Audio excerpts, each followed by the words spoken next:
شما اشتباه سفارش دادین؟ یعنی دریل میخواستین فرز سفارش دادید؟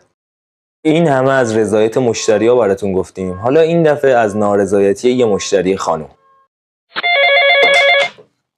الو سلام خانم، چرا داد و بیداد میکنید یواشتر؟ از ما شکایت میکنی؟ چرا؟ ما ابزار اشتباه ارسال کردیم؟ امکان نداره. مگه چی فرستادیم؟ یه لحظه چک کنم ببینم چی شده. خانم شما فرست سفارش دادیم، ما هم فرستادیم دیگه. فرست چیه؟ به دریلی که آهن میبره میگم فرست. کابل برقش ضخیمه، مجهز به موتور پرقدرت با توان واقعی 950 وات. قفل کنم داره. دستش ارگونومیکه، ضد لغزش، قابل نصب در جهت چپ و راست. قطر صفحه هم که میتونیم بهش بندازیم 115 میلیمتر. 12 ماه هم گارانتی داره. خفن نیست؟ بعدش هم خانم ما حدود 10-12 مدل فرز داریم، میتونید از طریق سایتمون ثبت سفارش کنیم.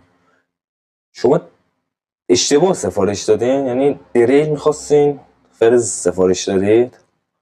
با این که دیگه ربطی به ما نداره. باش، خداحافظ. اگه میخوای اطلاعات بیشتر و قیمت رو داشته باشی، کلمه خانم رو برامون کامنت کن.